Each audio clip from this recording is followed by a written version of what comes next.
నమ్మకం నువ్వే జగన్ నిన్నే జగన్ నిన్నే జగన్ మేం నమ్ముతాం నిన్నే జగన్ మా నమ్మకం నువ్వే జగన్ మేం నమ్ముతాం నిన్నే జగన్. మేమంతా సిద్ధం యాత్రలో భాగంగా 11వ రోజు పల్నాడు జిల్లా సిద్ధమా అని ఎక్స్ లో ట్వీట్ తో తన యాత్రను ప్రారంభించారు జగనన్న. మా నమ్మకం నువ్వే జగన్ నిన్నే జగన్ నిన్నే జగన్ మేం నమ్ముతాం నిన్నే జగన్. ముందుగా వెంకటాచలంపల్లిలో పింఛను లబ్ధిదారులతో ముఖాముఖి కార్యక్రమంలో పాల్గొన్నారు. నాకు పింఛన్ వస్తుంది, రైతు భరోసా పడ్డాయి మా అబ్బాయికి, అన్ని నాకు మోకాలు నొప్పులు వచ్చినాయి. 14,000 తీసుకుపోయి నట్రాపేట ఏరే సోదర కాడ అరవింద కాడ చూసుకున్నాను, నాకు తగ్గలేదు. నేను అట్నే తిరుగుతున్నాను.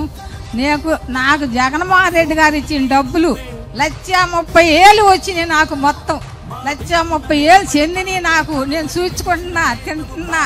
వారంట్లు ఉంటేనే మేము గెడ్డెక్కుతాం, వారంట్లు లేకపోతే మేము గెడ్డెక్కలేము. గరిసెలో మాత్రం అస్సలు తెచ్చుకోలేము.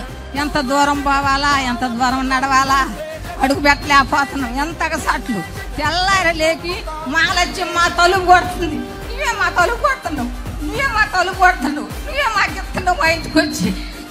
జలము మాకు ప్రతి నెల ఉదయాన్నే వాలంటీర్లు వచ్చి తలుపు తట్టి 3,000 పెన్షన్ మా చేతులలో పెట్టిపోతుంటే ఈ నెలలో మమ్మల్ని 3 చోట్లకు తిప్పారు. మోకాలు నొప్పికి ఎన్ని చోట్ల తిరిగాను, ఎన్ని కష్టాలు పడ్డాను, ఎన్ని ఇబ్బందులు పడుతున్నాడో ఈ చంద్రబాబు నాయుడు మమ్మల్ని. వాలంటీర్ల వ్యవస్థ కావాలి, కానీ మాకు ఈ ప్రభుత్వంలో ఎంతో మంచి జరుగుతుంటే మంచి తీసేస్తున్నాడు. కన్న బిడ్డ కూడు పెట్టడం లేదు, కన్న కొడుకు కూడు పెట్టకపోతే ఆయన ఇచ్చే 3,000 రూపాయలతో మేము బతుకుతున్నాము. చంద్రబాబు నాయుడు గారి ముఖ్యమంత్రి ఉండగా నేను పెన్షన్ కు వెళ్తే తెల్లవారుజామున 4ంటికి వెళ్ళేవాడిని పంచాయతీ ఆఫీస్ కు. అది గొంతులో ఉంది.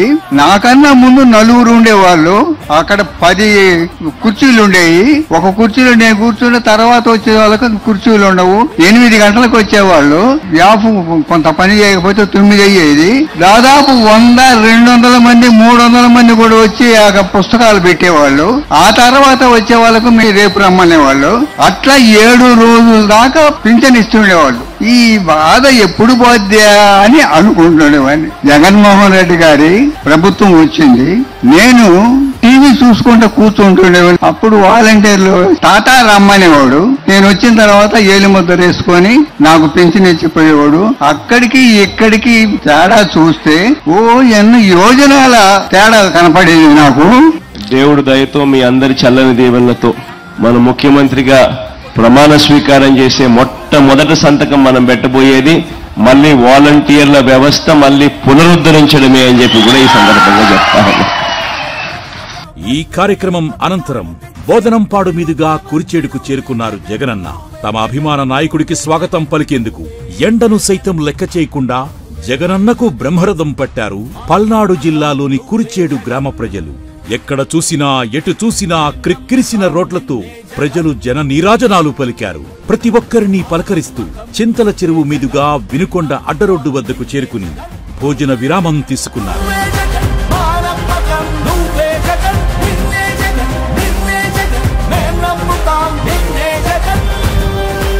సాయంత్రం 5 గంటలకు వినుకొండకు చేరుకున్న జగనన్నకు గజమాలతో స్వాగతం పలికారు అక్కడి ప్రజలు.